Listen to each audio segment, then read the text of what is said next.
똑똑. 안녕하세요. 룰자의 마음 북이에요.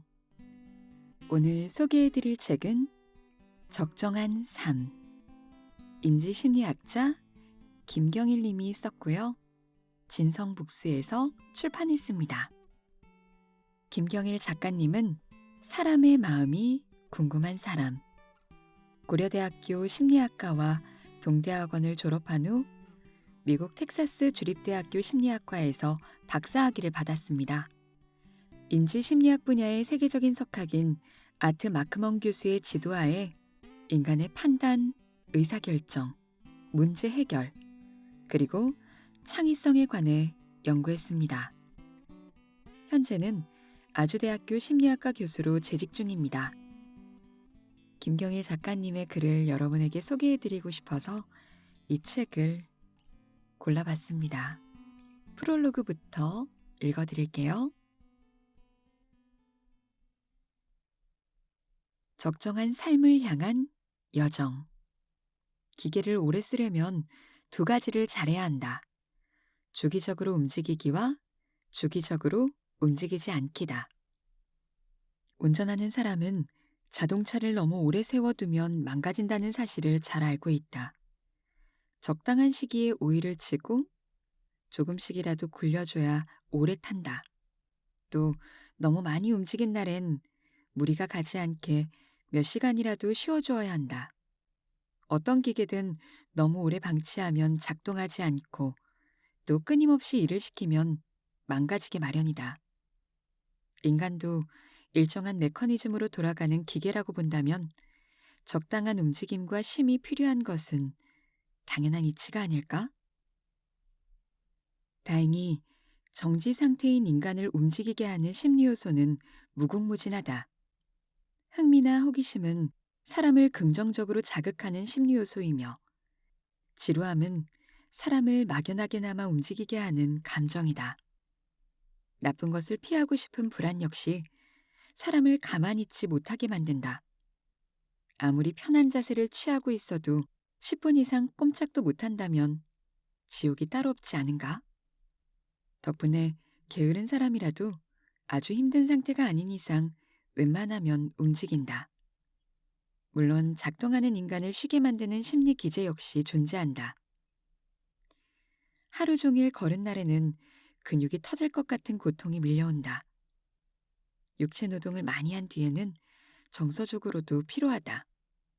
지쳤다는 느낌 또한 인간이라는 기계를 쉴 수 있게 만드는 경고등이다. 신체 활동이 아닌 경우에는 어떨까? 많은 사람들이 돈, 지위, 명예, 성공 따위를 향해 쉼없이 달려간다. 무한한 욕망 추구를 멈출 수 있게 만드는 심리 요소도 필요하지 않을까? 심리학자들은 그것을 만족이라고 부른다. 스스로 만족스러울 때 인간은 비로소 하던 일을 멈춘다. 만족이야말로 인간을 쉬거나 다른 행동을 할 수 있게 만들어주는 꽤 효율적인 제동 장치인 셈이다. 그러나 안타깝게도 인간의 만족감은 다른 정서에 비해 지극히 덜 발달되었다. 30만 년간 인류가 진화하는 동안 제대로 만족할 만한 상황이 없었던 탓이다. 그동안의 역사에서 대부분의 인간은 늘 기아 상태였다. 언제나 배고팠으니 포만감을 느끼는 중추가 제대로 발달했을 리 있겠는가? 그러다 보니 상대적으로 배고픔은 확실하게 느끼고 다양한 언어로 그 상태를 묘사한다. 살짝 출출한데? 갑자기 배고파졌어. 배가죽이랑 등가죽이 달라붙겠어. 허기져서 죽을 것 같아. 철근이라도 씹어먹을 수 있을 것 같아. 배가 고프긴 한데 뭐가 딱히 당기진 않아. 생각만 해도 침이 흐를 것 같아. 이런 언어 표현이야말로 인간이 결핍이라는 상태를 얼마나 미세하고 예민하게 감지하는지 알려주는 증거다. 반대로 배부름은 어떤가? 솔직히 배부른 만큼 둔한 느낌도 없는 것 같다. 매번 밥을 먹지만 미세하게 위장이 찬다는 느낌 따위는 느껴본 적이 없다. 배부르다는 느낌은 언제나 느닷없이 찾아온다. 계속 먹다가 어느 순간 참을 수 없는 포만감이 느껴지지 않았던가? 그 다음은 어김없이 고통이 뒤따른다. 적절하게 분절된 배부름을 느낄 수 있다면 지금 딱 좋다. 여기서 그만 먹어야지라는 생각이 강력하게 뇌를 지배했다면 우리는 매번 다이어트 때문에 고생할 일도 없다. 언제나 소화불량과 비만에 시달리는 인류여. 자신을 너무 탓하지 말라. 우리의 뇌가 그만큼 덜 진한 탓이니까. 물리적 배부름만이 문제가 아니다. 인간은 만족이라는 심리에 대체로 둔감하다. 잘 연마된 도구처럼 섬세하고 재빠르게 다가오는 불안 심리와는 대조적이다. 싸한 느낌, 깨름직한 기분, 찝찝한 감정, 뭔가 좋지 않은 기운 등 불안한 각종 상황에 맞춰 우리의 모든 감각은 정밀한 안테나처럼 작동한다. 그에 비해 만족은 표현할 단어조차 몇 개 안 된다.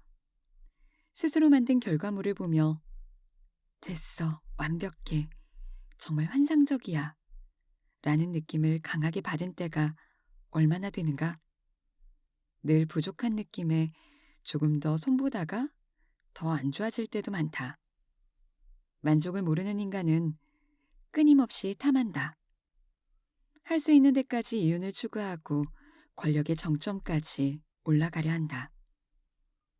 드라마나 뉴스에서 피비린내 나는 왕위 쟁탈전이나 재벌가 후계 자리를 두고 다투는 인물들을 볼 때 가끔 이해가 안 갈 때도 있다. 아니, 변방에서 작은 권력만 누려도 사는데 문제 없을 텐데. 수십조가 오가는 기업에서 몇백억만 챙겨도 신나게 살 텐데 왜 저렇게 불구덩이에 뛰어들려고 할까? 그러나 그 상황에 처한 인물은 그만이라는 것을 모르는 것 같다. 그러다 보니 결론은 늘 파국으로 치닫는다. 만족을 모르는 건 평범한 사람들도 마찬가지다. 전 세계에서 가장 적게 자고 가장 열심히 일하는 한국인들은 특히 더 그렇다. 죽어라 돈을 벌고 죽어라 일하는 게 몸에 배어 있다. 놀 때도 마찬가지다. 취미생활을 즐기다 과로로 쓰러지기까지 하지 않은가? 사이클 동호회에서, 골프장에서, 등산 모임에서 세계에서 가장 비싼 장비와 기능성 의류를 갖추고 선수 못지않게 열심이다. 남의 시선을 의식하는 문화도 한몫하겠지만 만족을 모르는 극대화된 삶이 익숙해진 탓도 클 것이다. 적당한 데서 멈출 줄 모르는 한국인의 문화는 기형적인 교육열을 낳기도 했다. 자녀들의 대학 입시도 아이의 성적으로 갈 수 있는 가장 높은 수준의 학교를 당연한 듯 목표로 삼는 것이다. 무작정 부자가 되고 싶어 노력하다 보니 마지막 순간까지 돈만 벌다 죽고 무조건 성공을 향해 달려가다 보니 감옥행을 피하지 못한다. 남들만큼 살고 싶어서 타인과 비교하고 남의 눈을 의식한다. 다른 사람을 쫓아가는 인생으로는 절대 만족을 배울 수 없을 것이다. 만족을 모르는 삶이 생존에 유리할 때도 있었다. 인간의 수명이 짧았을 때다. 일찍 사망하던 시절엔 평생 하나의 목표를 향해 달려가는 것이 맞았다. 꽤 긴 시간 동안 인간의 평균 수명은 50세 정도에 머물러 있었다. 그런데 인류는 한 번도 경험해 본 적이 없는 장수 시대를 맞이하고 말았다. 우리 세대는 평균 수명 100세를 내다보고 우리 아이들은 150년 이상은 너끈하게 살 것이다. 만족을 모르고 한 우물을 파기엔 너무 긴 시간이다. 살아가야 할 시간이 길어지다 보니 멀티페르소나와 부캐 같은 개념도 필요 조건이 되어버렸다. 앞으로 우리는 지금보다 더 다양한 종류의 일을 경험하도록 요구받을 것이다. 나 역시 어쩌다 보니 이 일도 하고 저 일도 하며 살고 있다. 연구실에서 열심히 논문을 쓰다가 어느 날 갑자기 강연을 한다. 방송 프로그램을 진행하기도 하고 기업에서 프로젝트를 맡기도 한다. 하나의 직업에 몰두해야 하는 장인 정신과는 거리가 있는 삶이다. 그러다 보니 조금씩 만족감이 발달하는 기회가 만들어지기도 한다. 모든 걸 혼자 처리할 수 없으니 권한 위임이 자연스럽게 이루어지고 조금 더 손보면 더 나은 결과가 나올 거라는 함정에서 빠져나올 수 있다. 종류가 완전히 다른 여러 일을 통해 노력과 책임 절제 등을 학습하기도 했다. 다양한 경험이 만족감을 발달시키고 발달된 만족감은 하던 일을 마무리하고 다른 것을 시작할 수 있는 계기가 된다. 예민하고 내성적이던 내가 낙천적이고 낙관적인 태도로 살 수 있는 가장 큰 이유 중 하나도 이것이라고 생각한다. 기술은 발달되었고 상상으로만 존재하던 것들이 이루어졌다. 삶은 길어지고 더욱 다양화될 것이다. 여러 직업이 요구되고 개인의 개성이 중요해진다. 이제 이전과 전혀 다른 시대를 살고 있다는 사실을 받아들여야 한다. 하지만 경험한 적 없으니 당연히 전과 같은 인생을 가정하며 삶을 꾸리게 마련이다. 하지만 기존의 극대화된 삶은 더 이상 개인과 공동체 그리고 생태계에 안정과 행복을 가져다 주지 못한다. 만족감을 모르는 인간은 긴 인생에서 길 잃은 삶을 살게 될 수도 있다. 쉽게 만족하라는 얘기가 아니다. 실제로 전쟁과 기아로 시달리는 극빈층 국가의 국민들도 잘 웃고 자주 행복하다고 말한다.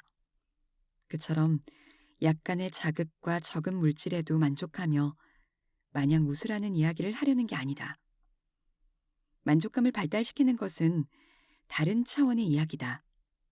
그간 잠들어 있던 감정을 깨워서 가장 적당한 수준으로 연마해야 한다. 나의 불안과 결핍을 제대로 감지하고 정확히 이해하듯 만족감 또한 다른 감정처럼 섬세하게 다듬어서 가장 친근한 심리로 만들어내야 한다. 이 기술이 바로 앞으로의 행복한 삶을 쟁취하는 무기가 될 것이다. 그러기 위해서 만족하면 곧 안주한다는 어리석은 통념부터 버리는 게 좋다. 맥주는 얼마나 먹어야 충분한지, 여행은 1년에 몇 번을 가야 행복한지, 돈은 어느 정도 벌어야 살만한지, 내 삶의 과목별 만족의 지점을 조심스럽게 알아차리는 것이 지금부터 우리의 과제가 될 것이다. 이제 내 인생의 답을 스스로가 알아야 하는 시대가 열리고 있다. 코로나 팬데믹 이후에 인간의 삶이 어떻게 바뀌어 갈지 인지 심리학의 관점에서 예측해달라는 질문을 수없이 받아왔다. 그러나 아무리 고민을 해보고 동료 학자들과 대화를 나누어도 결론은 한결같았다. 팬데믹이 전에 없던 변화를 가져온 것이 아니다. 변화는 이미 이루어지고 있었다. 팬데믹 사태는 그저 시점을 앞당기고 극대화했을 뿐이다. 인류는 언제나 이전 세대보다 조금 더 복잡하고 정교한 방식으로 변화되었다. 수백만 명이 목숨을 잃는 시행착오도 겪었었지만 결국은 과거에 비해 더 좋은 방식의 삶을 찾아냈다. 그때마다 변화의 촉매제가 되어주는 역사적 사건들 또한 존재했다.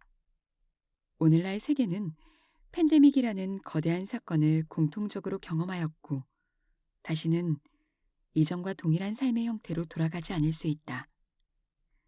다른 삶에 대한 호기심과 기대가 피부로 와닿는 지금이야말로 적정한 삶에 대해 치열하게 고민하고 구체적인 계획을 세울 때다.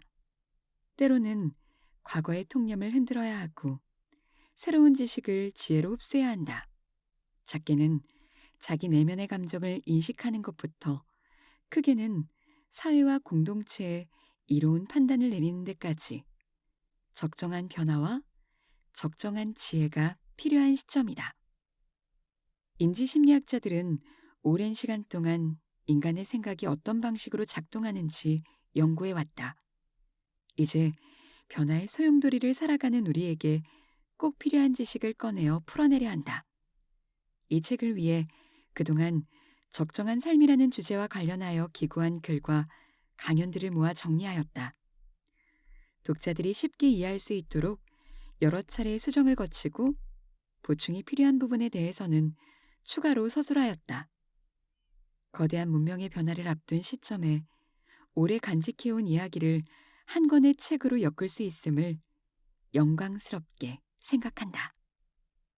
또한 이 책이 세상에 태어날 수 있게 도움을 주신 많은 분들께 깊은 감사의 마음을 전하고자 한다. 공부를 하면 할수록 심리학은 평범하고 착한 보통 사람들을 위한 학문이라는 생각이 든다. 이 글 또한 소박한 행복을 소중하게 여기는 주변의 보통 사람들을 생각하며 썼다. 연구를 거듭할수록 인간이란 존재는 오묘하며 신비롭게 다가온다. 난관에 부딪힐 때마다 허우적거리고 쉽게 환멸과 절망에 빠지지만 결국 가장 좋은 선택을 해내고 과거보다 나아지려 애쓴다. 정직, 감사, 겸손은 인간이 투철하게 지켜온 미덕인 동시에 가장 높은 수준의 역량이다. 착하게, 열심히, 하루하루를 꾸준하게 사는 여러분의 애씀이 틀리지 않았다는 것을 세계적인 석학들의 연구 결과가 증명해 줄 것이다. 모두가 힘든 시기다. 그러나 인류는 절망적인 상황 속에서도 다시 희망을 노래하는 평범한 사람들에 의해 지금에 이르렀다. 이 순간에도 한 사람 한 사람의 뇌 속에서 우주의 창조와 같은 경이로운 세계가 펼쳐지고 있음을 느낀다. 적정한 삶을 배워나가는 이 시간이 타인과 자신의 존재를 애정어린 시선으로 보살피는 따뜻한 시간이 되길 간절히 소망해 본다. 2021년 1월 김경일. 우울에서 헤엄쳐 나오는 법. 코로나 사태에서 사람들이 가장 많이 경험한 심리는 우울일 것이다. 학교에 갈 수 없는 학생들, 장사를 할 수 없는 소상공인, 직장을 잃은 회사원, 24시간 아이와 집에 갇힌 주부들, 사태가 장기화되고 필수적인 사회적 네트워크가 단절되면서 많은 사람들이 우울할 수밖에 없는 상황에 처했고 정신적, 신체적인 무기력을 경험하고 있다. 코로나19와 우울감이 합쳐져 코로나 블루라는 신조어가 나올 정도니 이 시대의 우울은 누구보다 친숙하고 가까운 정서가 아닌가 싶다. 뇌 안쪽 중앙의 측두엽엔 편도체라 불리는 기관이 있는데 감정을 조절하는 곳이다. 우울에 빠진 사람의 경우 편도체의 크기가 커지고 활동량도 커진다. 편도체의 비정상적인 작용은 다른 기관에도 영향을 끼치는데 수면장애라든가 비정상적인 행동을 유발시키는 방식으로 발현된다. 엉뚱한 호르몬이 분비되어 건강에 문제를 일으키기도 한다. 그렇다면 우울이란 정확히 어떤 감정일까? 다른 부정적인 정서와 어떤 지점이 다를까? 우울의 원인은 100만 가지가 넘는다. 그러나 우울의 상태는 동일하다. 기본적으로 에너지가 없는 상태를 우울로 보기 때문이다. 자동차로 치면 기름이 없는 상태다. 우울한 사람은 활력이 없고 실제로도 많이 움직이지 않는다. 행동이 없을수록 우울의 깊이가 크다고 할 수 있다. 정신과 의사나 상담가들이 자주 겪는 당혹스러운 경험이 있다. 오랜 기간 정성을 다해 우울증 환자를 관찰하고 보살펴 치료에 성공한다. 그런데 기쁨도 잠시. 우울에서 빠져나온 직후 환자 스스로 목숨을 끊는 경우가 종종 발생한다.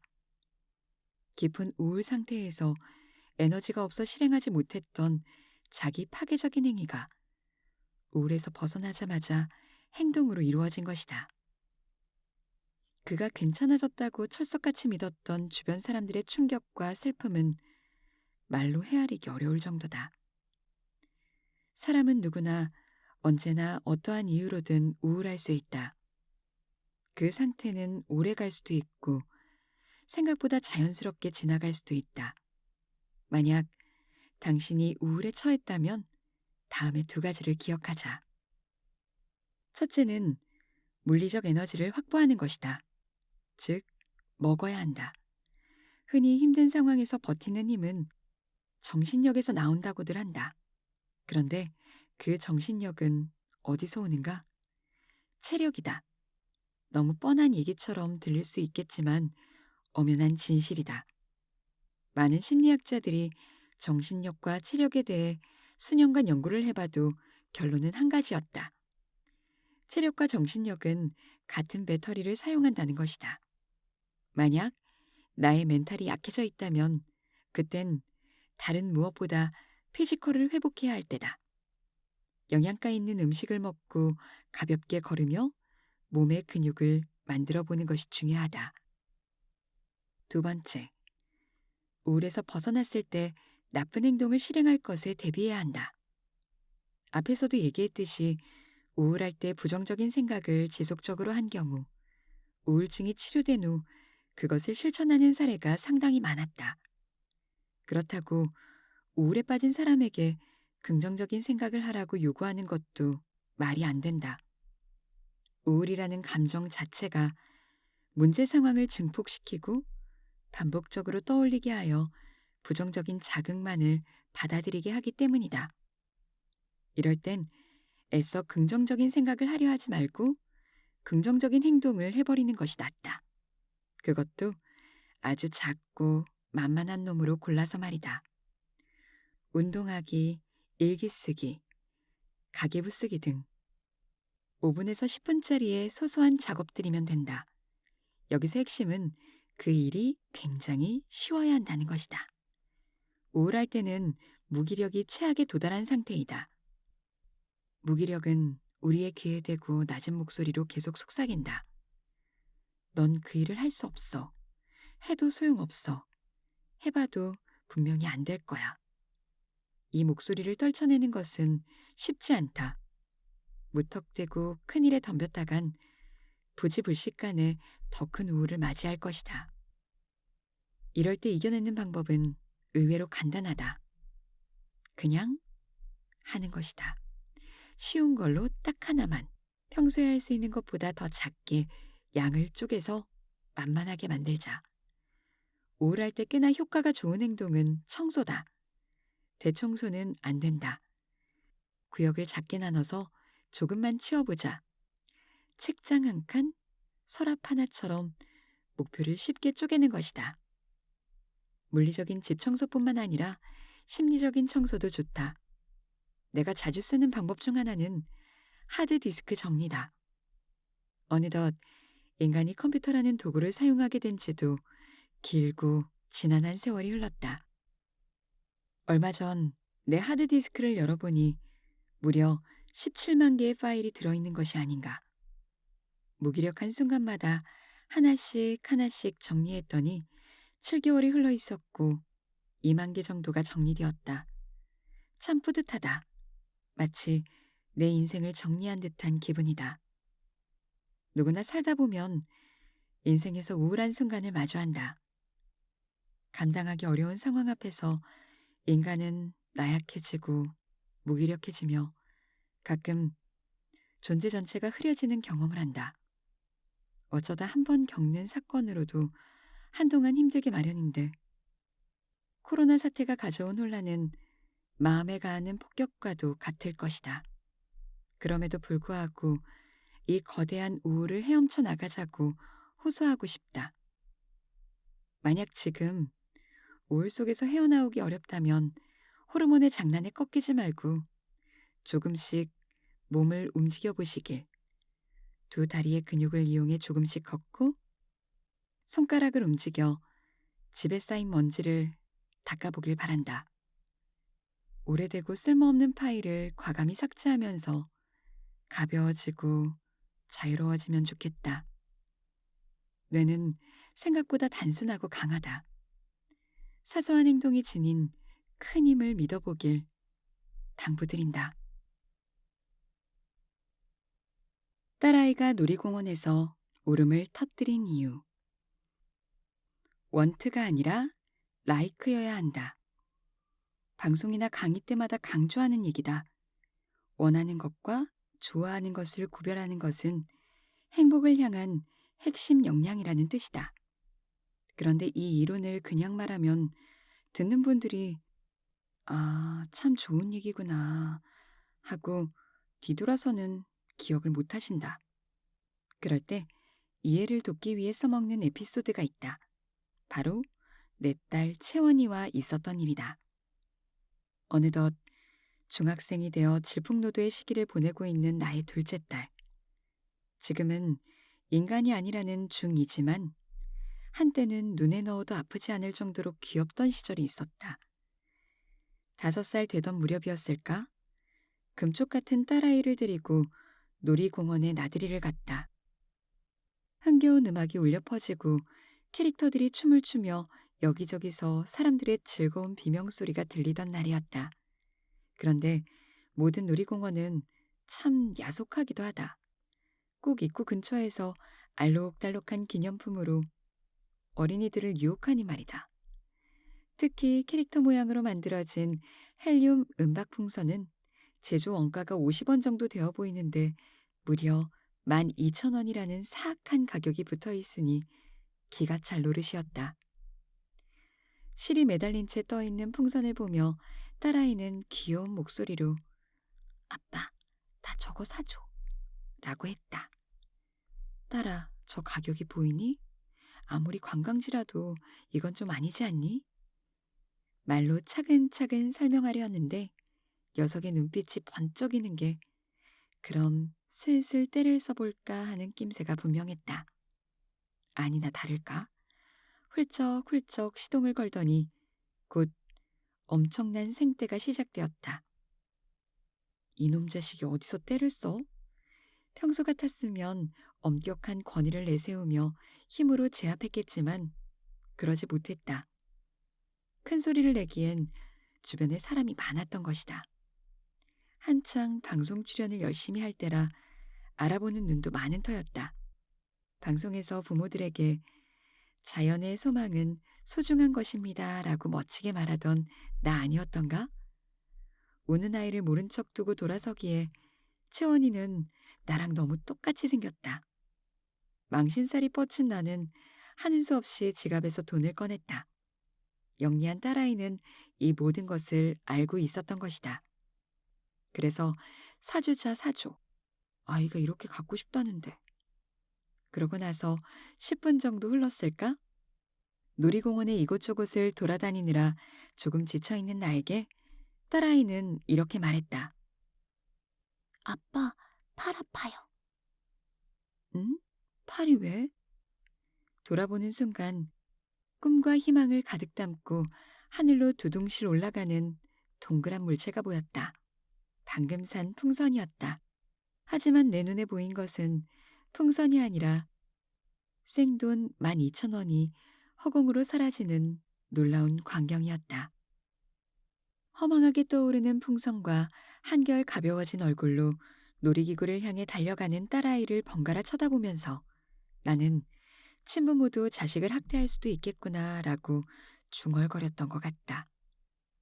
그렇게 요란한 나들이를 마치고 집에 돌아온 저녁.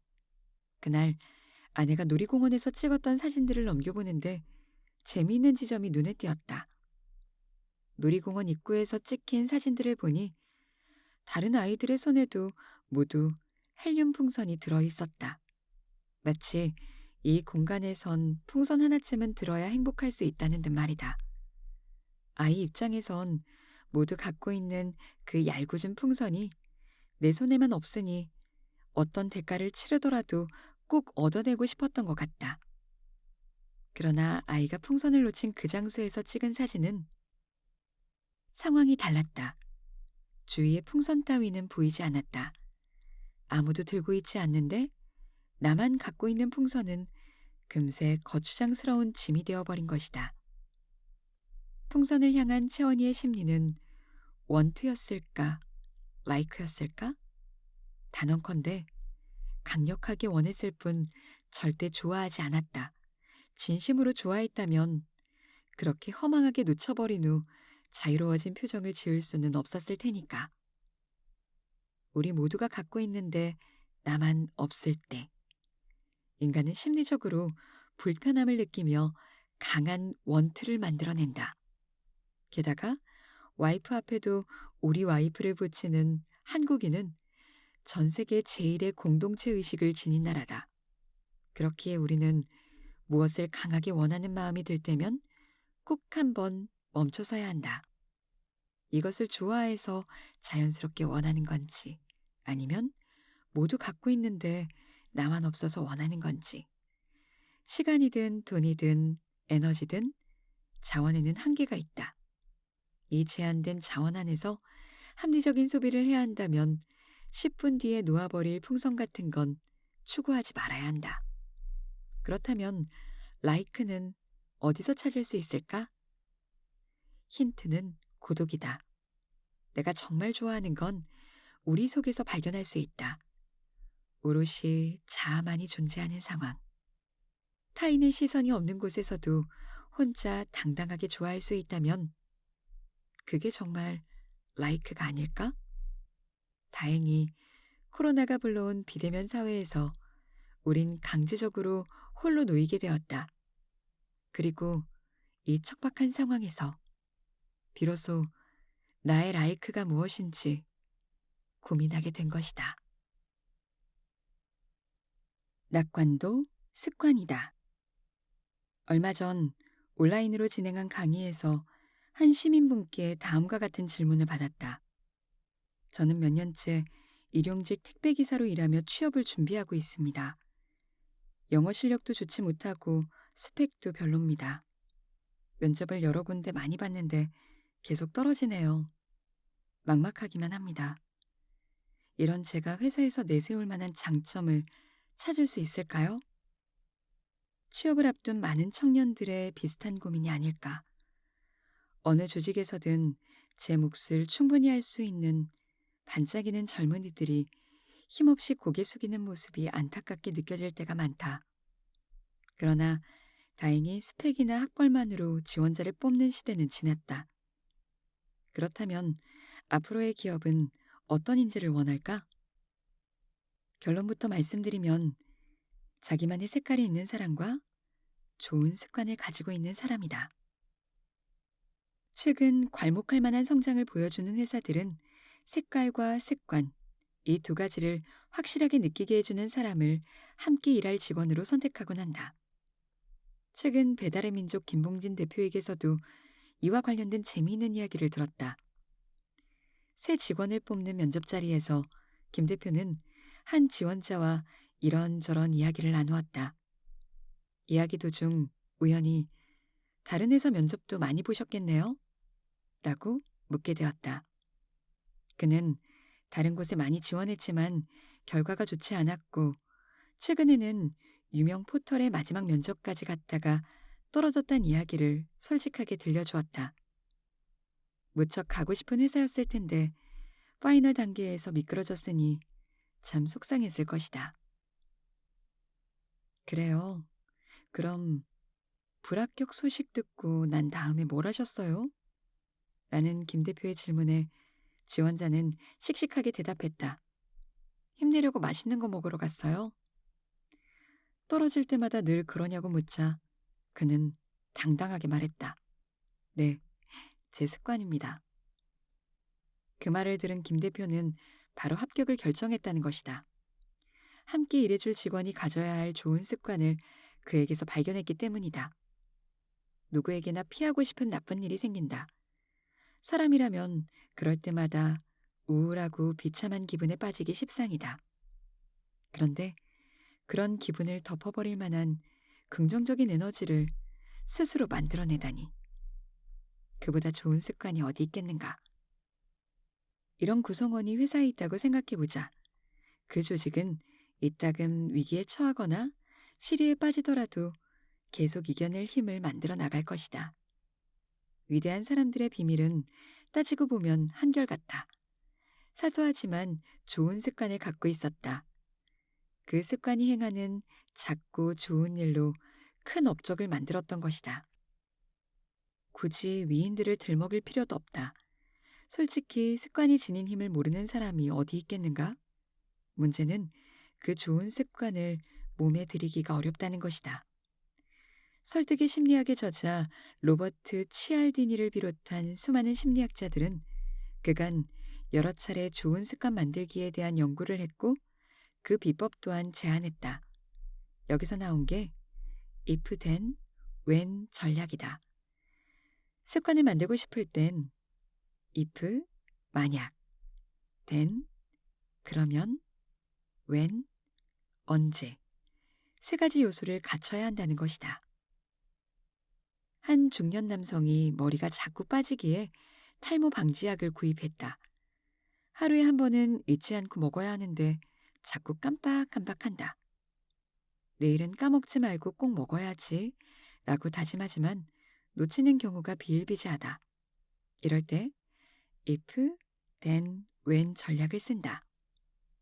만약 8시에 양치질을 마친 상태라면 약을 먹는다로 구체성을 띠면 습관을 들이기가 수월하다는 얘기다. 김봉진 대표의 마음에 쏙 든 지원자도 마찬가지다. 그는 어느 순간 스스로 면접에 떨어지면 그날 저녁엔 맛있는 걸 먹는다 라는 공식을 세웠다. 여기서 if는 면접에 떨어지면, when은 그날 저녁엔, then은 맛있는 걸 먹는다 입니다. 사람 잘 보는 김봉진 대표가 그의 빛나는 습관을 놓치지 않고 발견한 것이다. 취업을 앞두고 고민하는 청년분들에게 드리고 싶은 이야기도 이와 크게 다르지 않다. 일상 속에서 이런 에피소드를 많이 만들라고 조언하고 싶다. 나의 습관, 나의 태도, 나의 이야기가 곧 자신의 색깔이 된다. 낙관성과 희망을 품고 사는 사람의 색깔은 분명하고도 아름답다. 그 색깔을 지켜낼 수 있다면 언젠가 알아봐줄 사람은 분명히 나타나게 마련이다. 낙천적인 사람은 타고나지만 낙관성은 후천적으로 만들어진다. 삶을 살아가는 마음가짐과 태도이기 때문이다. 물론 낙관적 사고도 중요하지만 현실을 직시하는 것 또한 중요하다. 세계적인 과학 저널리스트 울리 슈나벨은 이 둘이 결부된 상태를 확신이라고 부른다. 확신은 곧 우리의 미래가 점점 더 나아질 것이라는 강한 믿음이다. 이 믿음은 긍정적인 생각을 불러일으키고 현실을 헤쳐나가는 행동 에너지를 만들어낸다. 이러한 선순환 구조를 만들어낸 사람들이 있다. 바로 우리가 말하는 위대한 사람들이다.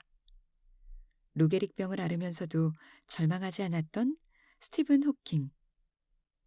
그는 세계 최고의 물리학자가 되었고 아우슈비츠에서도 살아남은 심리학자 빅터 프랭클은 우리에게 극복이 무엇인지 보여주었다.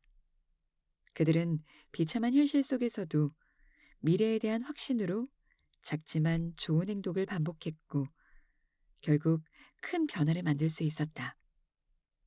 매일 힘든 일상이 반복되더라도 하루하루를 긍정적으로 만드는 사람. 미래에 일어날 좋은 일을 상상하고 확신하며 그 순간을 대비하는 사람.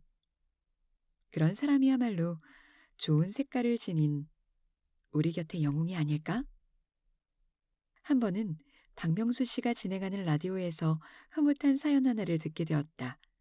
사연을 쓴 사람은 젊은 남자분이었는데 자기 여동생이 이상하다며 고자질하는 내용이었다. 그의 여동생은 준비성이 뛰어나다 못해 일어나지도 않을 일들마저 너무 성급하게 대비를 한다는 것이다. 지난 연말엔 TV 시상식 프로그램을 눈도 못 떼고 집중해서 보더란다. 좋아하는 연예인이 나오는 것도 아닌데 그렇게까지 몰입해서 보냐고 오빠가 한마디 했다. 그러자 돌아오는 여동생의 대답이 가관이었다. 다음 주에 우리 회사에서 송년회 가잖아.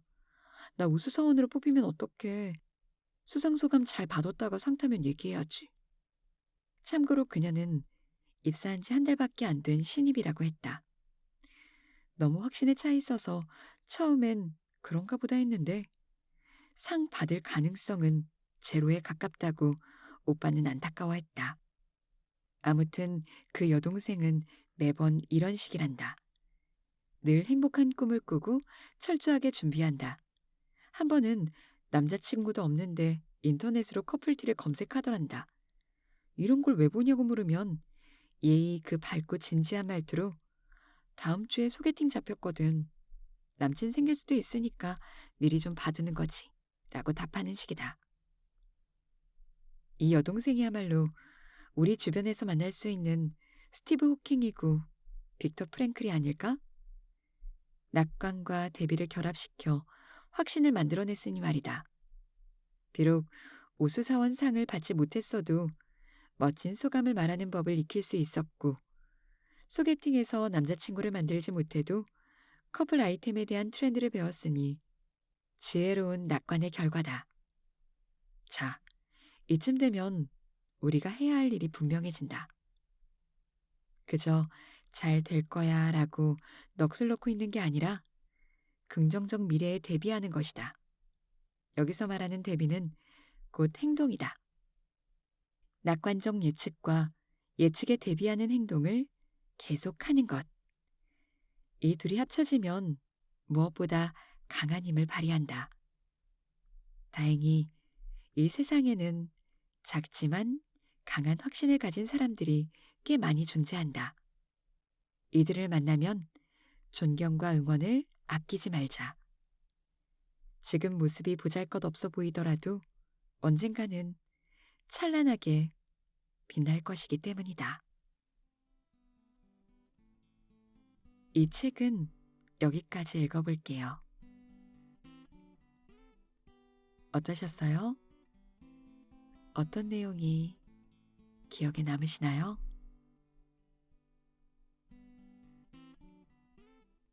저는 좋은 습관 만들기, if, then, when 이 세 가지 요소가 기억에 남는데요. 당신의 if, when, then은 무엇인가요? 당신의 습관은 무엇인가요? 여기서 좋은 사례를 들어줬던 것은 입사 지원자의 if, when, then이었습니다. 그는 만약 면접에 떨어지면 그날 저녁엔 맛있는 걸 먹는다. 이런 습관을 가지고 있었는데요. 저에 대입해보면 저는 힘든 순간이 찾아왔을 때 바로 저를 위로해 줍니다. 가끔은 마음을 쓰다듬어 주기도 하고요. 제 손을 주물주물 하면서 괜찮아, 괜찮아 이렇게 말해줍니다. 이건 힘든 순간에 저만의 습관이라고 할 수 있겠네요. 당신에겐 어떤 습관이 있나요? 또 어떤 습관을 만들고 싶은가요? 나만의 좋은 습관 만들기 if, when, then 기억해 두면 좋을 것 같네요. 오늘도 건강하시고 평안하시고 행복하시길 롤자가 응원할게요. 혹시 괜찮으시면 롤자도 응원해주세요. 댓글과 구독과 좋아요로 여러분들의 그런 반응이 저를 힘이 나게 하고 또 행복하게 만드는 것 같습니다. 감사합니다. 왈마스테